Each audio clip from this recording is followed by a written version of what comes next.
Mute yourself because there's not that much left. Oh! Oh my god. Oh. I mean, I can't stop this cat, but this is wasting wine. I love how you were just like, there's no enough. Oh.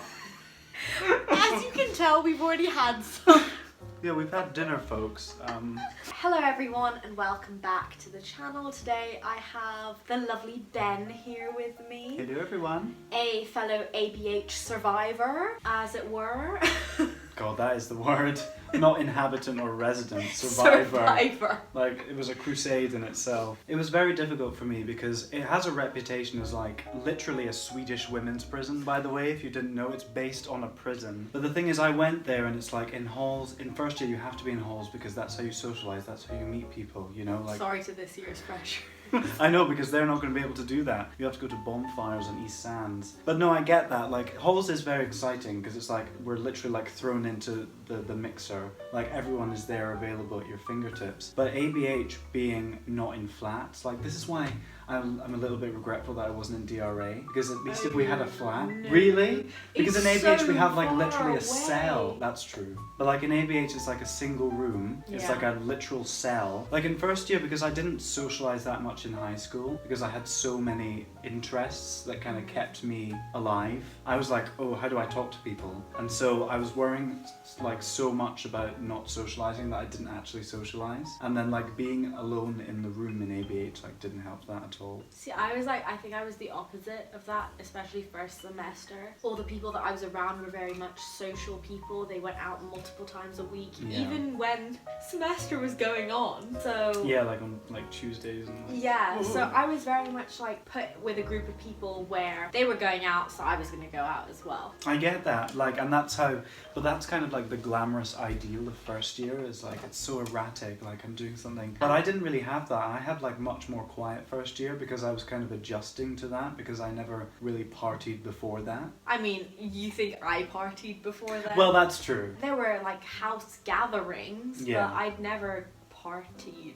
With the Americans a lot more, it's like they get here and they just go nuts Yeah. with the alcohol. Mm-hmm. And then that's like, oh, okay. It's like, oh my god, suddenly this drug is available to me. I'm just going to completely give myself cirrhosis within the first 2 weeks of being at uni. I mean, I feel like, to be fair, a lot of other students, I feel like all students in general are very much involved in the whole drinking culture.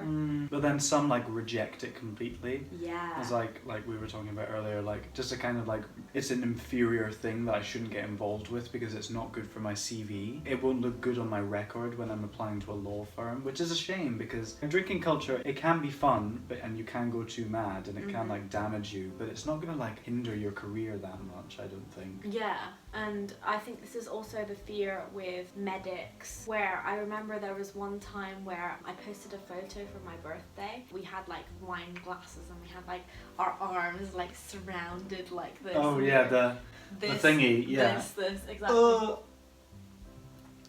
Quality content. We did that in a photo and I posted it. Oh, they right. immediately messaged me and told me to take it down. Really? Yeah, because I have a public account and if employers see it, it's bad.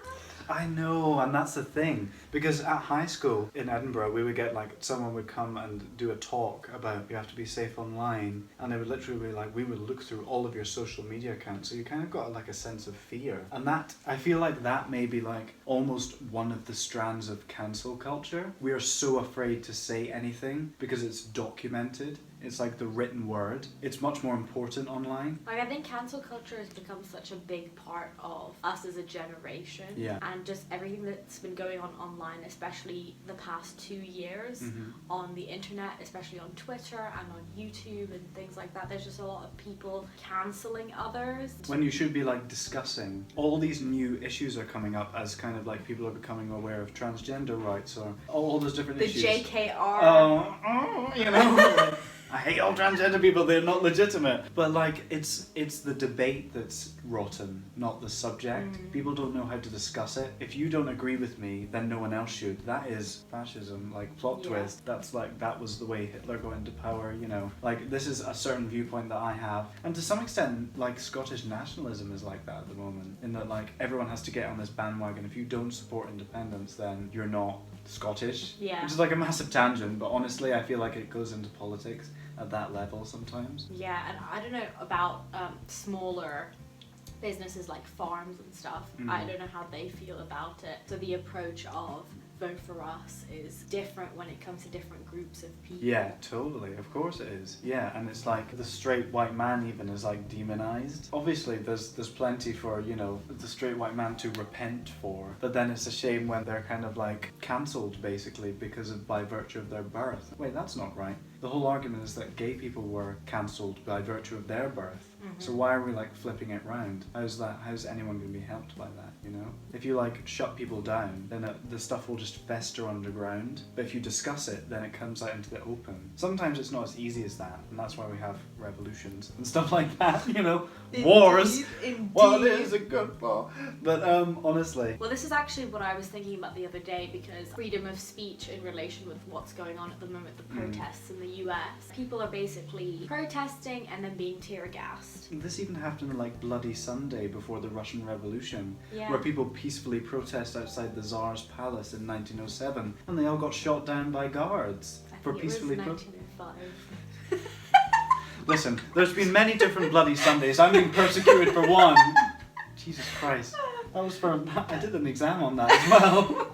No, it was 1905. I swear it has. It's No, either it's 4 definitely or 5. not 1907. It's not. It's No, for sure not. Absolutely not. But that is honestly like a history student. But like honestly, it's like why? Because it's like always a threat to the establishment, etc. Well, I think that's just happening pretty much in a lot of places even now. There are more extreme versions of it in various different countries that, for certain reasons I can't talk about. It's something that like I lose a lot of brain cells over. But we shouldn't lose brain cells because over there's it. nothing we can do, kind of. I mean, there is, but... There is, but there isn't. And I think this is controversial. There are certain things that we can say, Yeah. but will it ever really be enough? Because everything's kind of so in the background being done, like political systems and whatnot. What we see is what they want us to see. So what kind of thing would we be saying that would be like insignificant? I mean, I feel like quite frankly anything. Yeah. When something begins to gather a lot of attention, it's because there are multiple voices that are behind it. Right. This is the whole argument with why people should vote and register to vote, because everyone says, oh, you know, one vote is so insignificant. Well, yes, of course one vote is insignificant, but when it's a collection of people voting, then it's no longer insignificant. Yeah, and if all of those individuals said it's not significant, then there wouldn't be a collective Exactly. whole, you know? Exactly. So it's ridiculous. In the local elections in St Andrews, I felt like really compelled to vote, honestly, because I hadn't really before. I'd done it in local elections in Scotland, but that is really insignificant, where there's like no palpable, like I don't know who my councillor is, I don't know who my MP is even. People, that's the thing, like... Have you ever rung Fife Council just randomly? Yeah, like, oh, excuse me, I need to speak to my councillor, I need help with my back garden, like... There's some, you know, they're trying to build a water pipe through my public park. Like, I'm not going to phone my councillor. So that does feel insignificant. And it feels like councillors and local government is just kind of like an ego trip for people who were born in the area sometimes. Even, you could argue that being an MP is a massive ego trip sometimes. Well, yeah, I mean, look at where all MPs kind of originate from. Yeah. In sense of their schooling. Yeah. This is the thing, because in Britain, people don't take politicians seriously. Let alone young people. Probably since Thatcher, we don't have any conviction politicians anymore. People who live, breathe and eat what their policies are. Yeah. There isn't that anymore.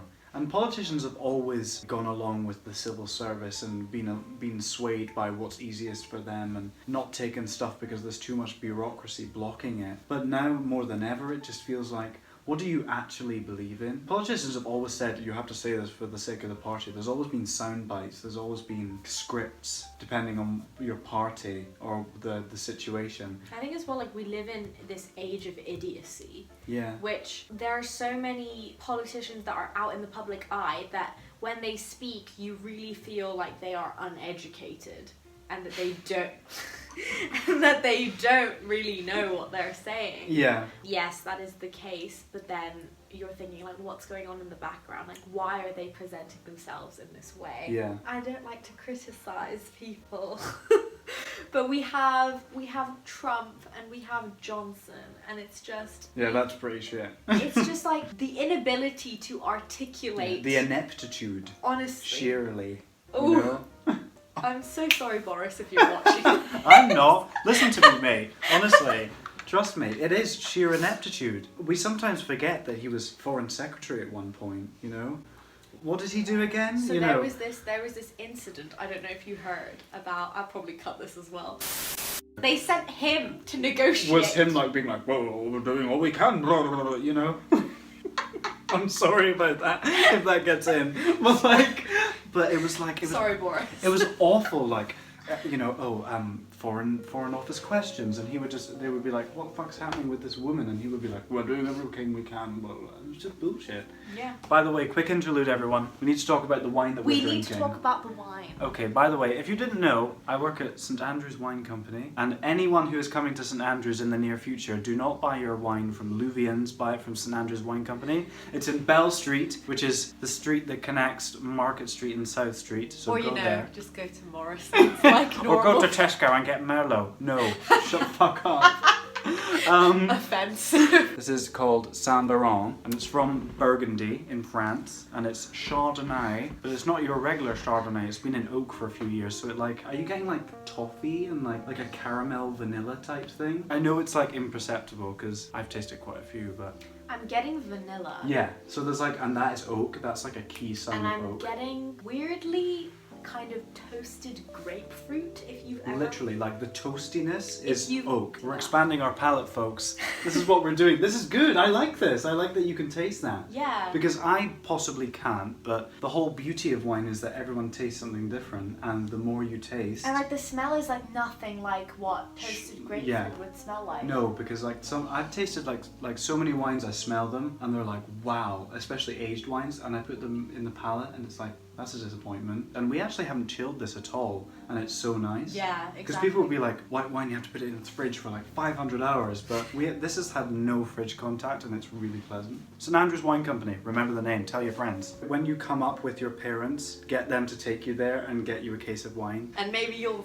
run into bed, who knows? I'm there all the time. I honestly go You in are every not day. there all the time. Whenever I walk past, I peek in to see if you're there, and you're never there. Well, listen, like a couple of days a week, I'm there like 4 till 7 at the moment, but the hours could change. But I go in every day, honestly. Yeah, that's enough about wine. Well, actually, your love of wine is something that's very intriguing because... Do tell. I'd say that not a lot of people our age are interested in more than just downing wine. Yeah. There are a lot of people who will just say, you know, rosé for a night out. Even some adults, they don't know very much about wine. People just know like, oh, you know, red goes with this food and white goes with that food. Yeah. Then there's also that stereotype of, oh, you're into wine. Oh, you must be so... Totally, yeah. arseholy. Yeah. That type of Stuck thing. up, you Yeah, know? exactly. Well, this is the thing, because wine is like something I'm extremely passionate about. And basically, honestly, with wine, everything you think you know about it, get rid of it. It's all subjective anyway. At the end of the day, if you have like a really, really heavy red, like a Bordeaux, classic French Bordeaux, or like a Malbec or a heavy Merlot, you need to have that with red meat, like a fillet steak or, you know, something heavier, because a white wine just isn't going to work with that. But at the same time, I personally enjoy chicken with a light red, like a Pinot Noir or a red Burgundy, or like sometimes like a light Shiraz even, rather than like a white Burgundy. So like the whole thing of like red meat with red wine and white meat with like fish and white meats honestly isn't like, it's not gospel. There's this massive preconception around wine that it's an extravagance and it's only something that you should be drinking at Christmas. On like a special occasion. Exactly. I genuinely think we should all be drinking wine every day. Well, that's what the French do, don't they? Of course they do, you know, but the French are a bit arseholy about their wine. Like, seriously arseholy. There is no other wine producing nation in the world, you know? If you don't like French wine, you are not a person, you know? But seriously, and I mean, we're drinking French wine, so I'm kind of compounding that, but there is no doubt that French wine, Italian wine, Spanish wine has the tradition, the technique over centuries. So good, you know? And you can spend a lot of money on wine. Over lockdown, basically, I kind of honed my wine knowledge and tasted... Please plug yourself. I need to. Okay, by the way, I do a wine podcast, which I started, which Kiki has listened to. It is peaceful and tranquil and so informative. I've learned so much about very niche places that you can find wine. Yeah, and that's what makes me excited. Like wine nerds like me, the thing that excites us is like finding a native grape that is only grown in one village. And there's one called the Verduna Pilla Verga episode, I don't know if you remember that. Yes, I do. Where it's like this one grape that's only grown in one village. That gets me off, honestly. There is nothing more exciting than that. And I managed to get a bottle of it. That wine that was an aphrodisiac. I was like, this is getting me out, folks. I'm like, this is making me horny. You're just like, goodbye. Yeah, bye everyone. Enough time on this okay, podcast. I'm going to press pause. It is a commitment, but something that really let me keep my sanity during lockdown, like a weekly routine. Basically a wine and jazz podcast. It lasts an hour. I have a specific bottle, a different wine from a different region every week. It's been less frequent now because I've been more busy and I have stuff to do, but it is continuing. The most recent one was on Austrian indigenous grapes, which was cool. I have 4 songs and they all kind of relate or pertain in some way to the wine. So if it's like the name of the grape or the year the vineyard was founded or something to do with the family who grows it. The stories behind wine is what is the most fascinating. Like if you go to a vineyard or a winemaker, you will realize that wine is anything but posh or extravagant. Exactly. It is literally like a product of the earth. Wine is made by God, you know? Winemakers are at the mercy of Mother Nature every single year. Whereas spirits like beer and whiskey and gin, you can make that anywhere at any time of the year. Wine, you're totally at the mercy of Mother Nature. And that's why old world countries like Italy and France are kind of more favourable. But basically, like my kind of passion with it and basically the ethos of the shop, St Andrew's Wine Company, Bell Street, is... to support, oh my god, I'm such an idiot, capitalism, but like, is to support family businesses. This wine is vegan, by the way, vegan, vegetarian, biodynamic and organic wine producers, because that makes for a better wine, because winemakers are genuinely passionate about what they're doing. So if they add like the biodynamic calendar onto that and passing it down to the generations, if it's a family business, how can it not be good? Because it can be exclusive, but it's stuff that people like the next generation grows up with the ethos and the tradition and the technique in a way that an intern having just done viticulture at Bordeaux University won't know. It's something very special about family tradition. And wine, the wine world definitely is like a stronghold of that, which I love. I just think that wine is anything but posh, and you can look at it that way if you want to. Like I also love port, for instance. Big connotation of like gouty, I'm drinking my pheasant casserole and my bottle of port. I mean, whenever I think of port, I love port. I had port last year for my birthday, but which was actually also from Wineco. Port always reminds me of an Inspector Calls. Really? Yeah. Oh, when they're on the dinner table. I love that. No, that's cool. It's probably the wine that is most loaded with that kind of connotation. And Peter, who runs the shop, is like obsessed with port, and he's had ones from like 1920s, 1900s.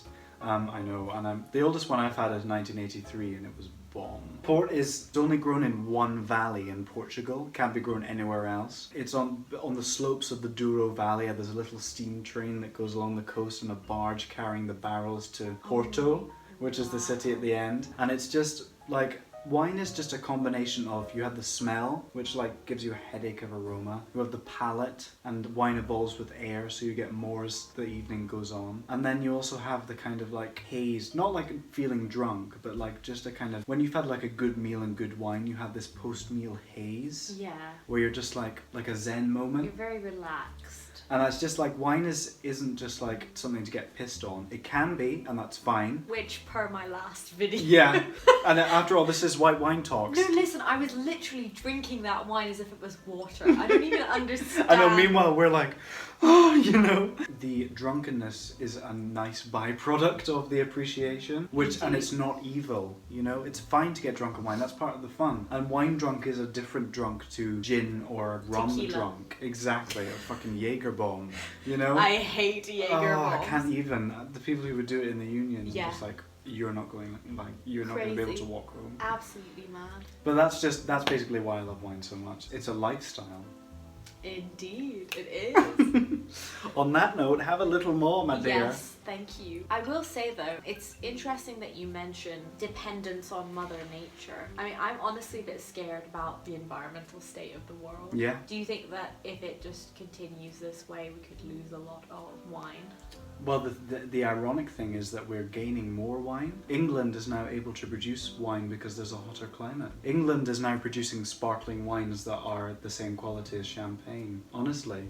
Nightimber, Rathfinny. There are so many English sparkling wines that are very expensive, by the way, that are the same quality as champagne, because in the south of England they have the chalky soil that champagne has. It's insane. And it's quite scary, actually, that England is able to produce good quality wine because there's enough sun. So like global warming is actually expanding the wine industry and expanding the possibility of more new world countries. But at the same time, It's not good. at the same time, that's one of the few positives, if we can look at that way, in like the grand scheme of, oh wait, the earth is being burned to a crisp. There is a certain thing that we can't deny where we are right now, where it's like, we're going to be fine. Not that much. It's not going to be that bad. I mean, potentially by 2070, it's not going to be that good. And it's just like, wait, for the next 30 years, I'm okay. Cool. I'll just not care. But I can just imagine it being like, you know, it'll become like Waterworld or something. Like everything will have just melted, and everyone will be like, oh wait, I care. I love the cause. I'm a part of the movement. I'm like, it's too late. Well, it's happening now anyways.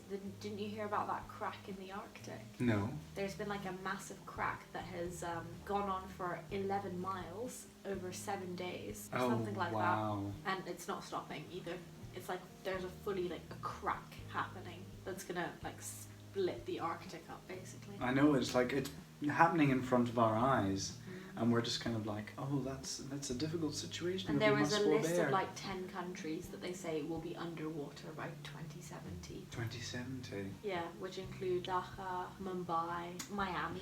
Really? Yeah. By 2070? By 2070. Like there's 10 different cities. I mean, we'll still be alive by then. Yeah. I don't have cirrhosis of the liver, but you know. Let's not go there. Let's health, pinnacle of health. Yeah, I mean, I've had a gorgeous vegan meal this evening and it's been beautiful. Honestly, I feel so honestly, healthy. you were going on about like, oh, pairing this with like steak and chicken. And I'm like, you can have anything you want with vegan food. Of course, I was having like tofu and it was beautiful. It really was. It was so nice. I'm very glad you enjoyed it. It's so nice to be around here because, you know, Kiona is the best host in the world, honestly. You do, you know how to make someone feel comfortable, my dear. You spoil me. Oh. No, honestly, I love seeing you because you always make people feel so comfortable. Everyone says that. But you also know what you want, and you go and get it, even if it's like emailing a committee or something, like, you know. Yeah, actually, funnily enough, I do know what I want, and I often do go for it. And do you get it?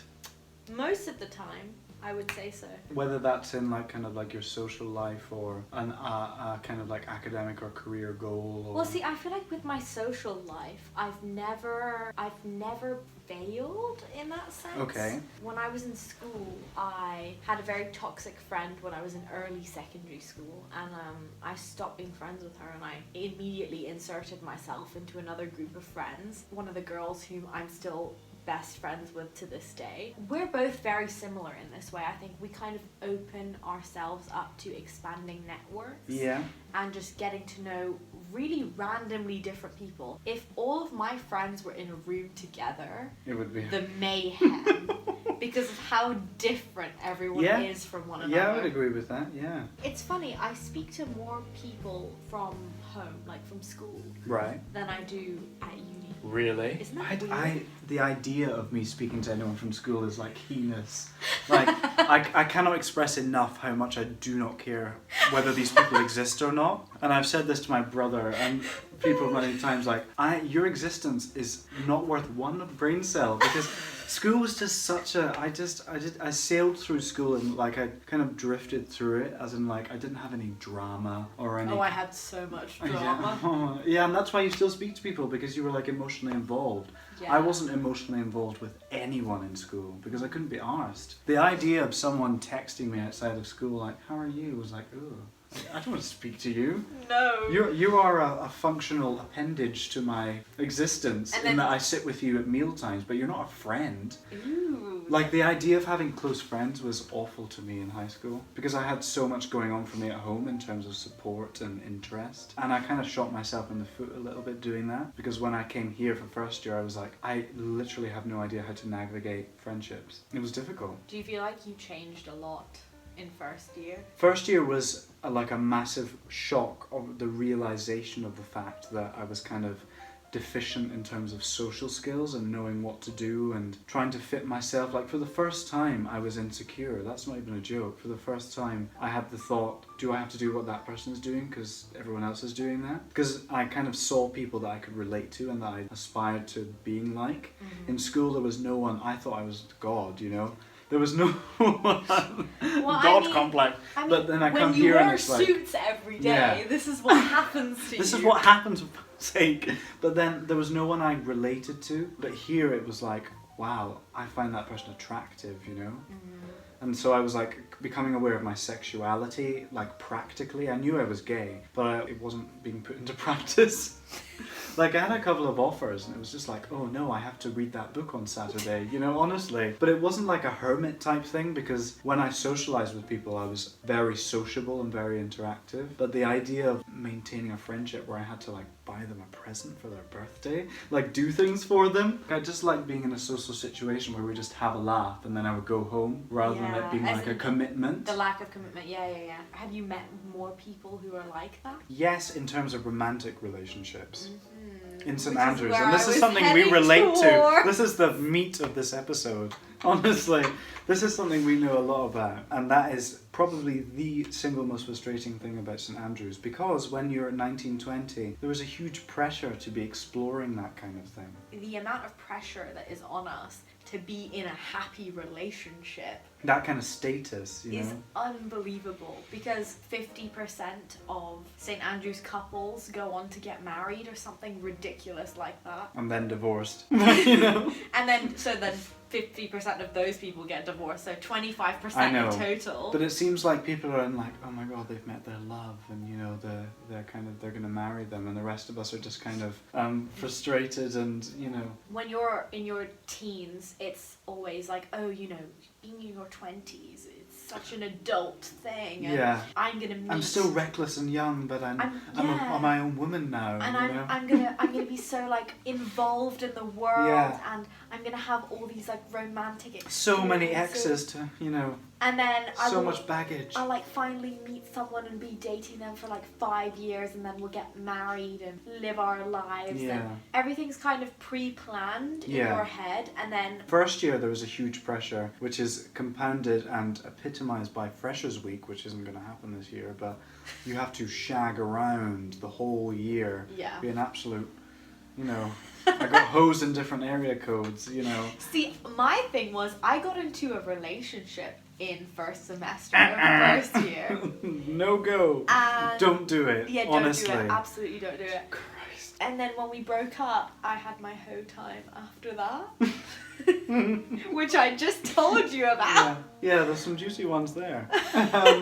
St Andrews is one of the most amazing places. There's nowhere in the world that has what St Andrews has in terms of community, Yeah. but it's hard work emotionally. It really is. And the most sensible thing you can do without being scarred at every turn is probably to be a bit of a hoe. But I stupidly was looking for the emotional thing first, and as like That's a young... not stupid. I don't think that's I stupid. know, but I was like a young, literally fresh-faced 17-year-old, completely... You were 17. 17-year-old, I literally inexperienced turned gay. 19, like within 2 weeks of No, being honestly, at uni. like my birthday is Halloween, and for like a month being here, I was 17. Just no clue. You're and a baby. yeah, and I was burned by this guy because I just had no clue what I was doing. Because he was like the first kind of intense encounter, not like first love or anything, but first intense like, whoa, I'm gay, you know? Yeah. And that burned me because you always remember the first one. It's the first time you feel those feelings, and inevitably they're like, oh, I'm getting back with my ex. I mean, mine was in school, but I do relate very much with that, like, intensive, you putting 100% of yourself into whatever it is. Yeah, like being so vulnerable. Being so incredibly vulnerable, and then feeling like they're gonna support you, and then ultimately So, the like opposite. but it was just insane because I've never felt so comfortable in my life. There was this one moment where I was like on his sofa and we were like drinking red wine, and I like lay back and he kind of like came up and kissed me, and I was like lying back, and in that moment I've never felt so zen and calm and comfortable. Yeah. And it's almost like a heroin type thing where I've had that first shot and I'm searching for it again, and that's the slight tragedy. But I just remember like we went to Aikman's on a first date. Aikman's is But the most disgusting place. It's like a ever. folky pub with... No. Oh my No. god, stop! Get me away from Aikman's. Absolutely Now never. it's pristine and varnished because of lockdown. Really? It's not tatty anymore, which is a shame. But Because the floors were a bit sticky. there was like a veneer of like. We went on a Grim. first date. We talked till closing time. Went back to his and we talked until 4 o'clock in the morning. Okay. And I remember. You talk. But I remember walking home feeling like I could do anything. I felt like all my problems were solved, and it was very daunting. So when he was like, "Oh, I don't think this is gonna work," I was devastated. Poor little 17-year-old Ben. Oh, baby.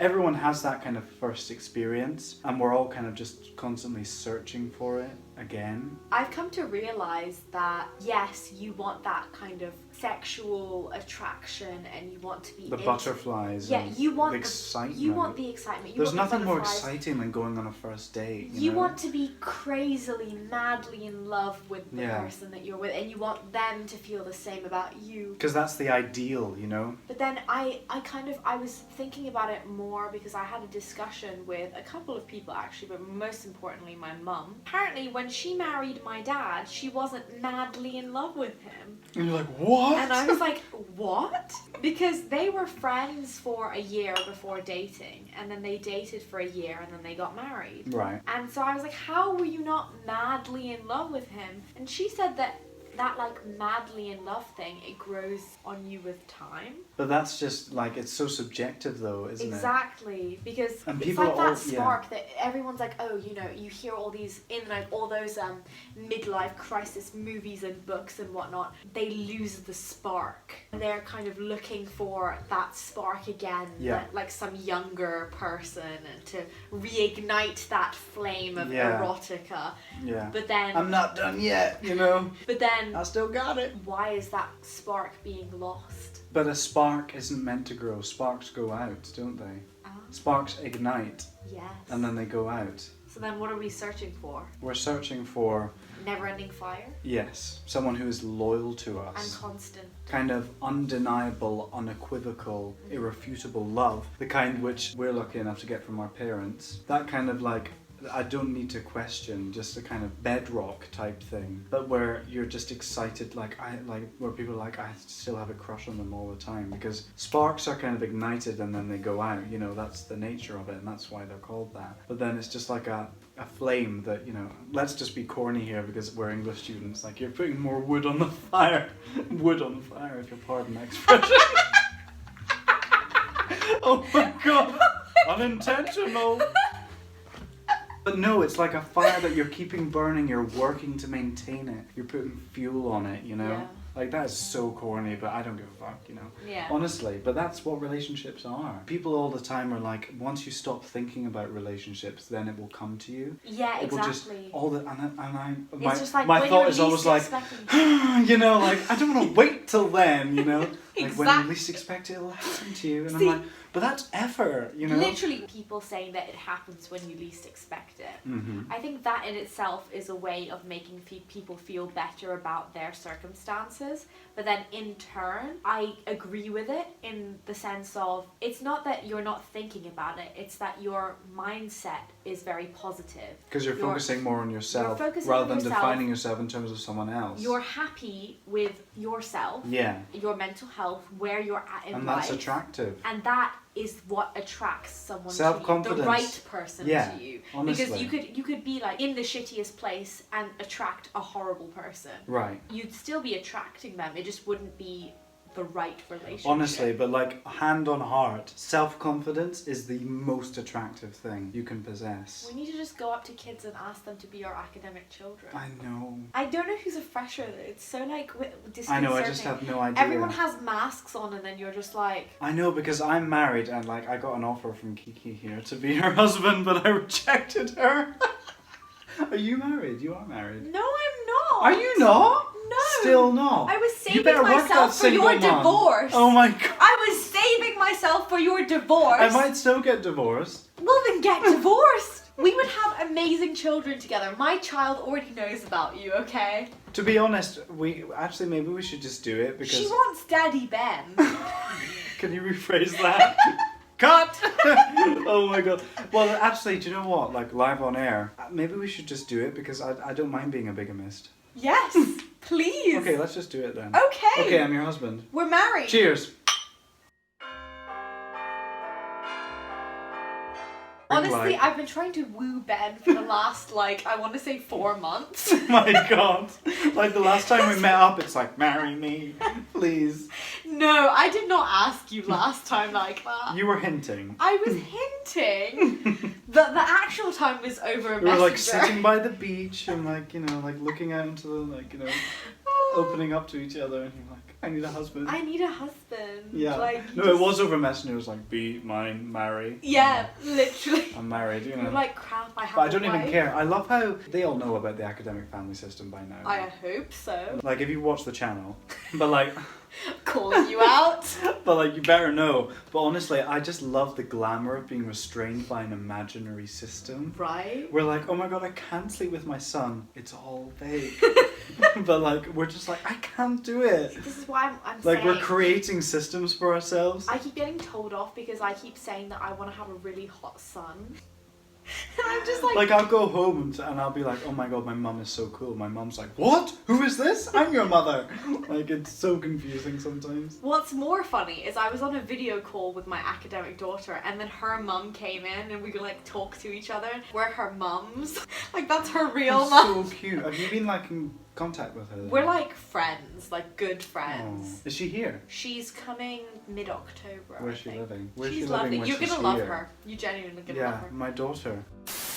You wore makeup? In school I wore makeup. This is actually a big issue because and something you can relate to with acne. At the moment I have like hyperpigmentation, which isn't scarring. It's like a remains of an old acne, but it's like takes longer to go away. Well, have you tried the ordinary AHA, BHA red thing? No, because thing is, I used to put on foundation, but by the end of school, watching Jeffree Star, I'm doing it for myself. Oh, no, Jeffree Star, that is on a... controversial. I probably shouldn't mention that on YouTube. But honestly, it's okay. You know what? Maybe it'll get more people watching this video if we say hashtag words. Jeffree Star. Jeffree Star.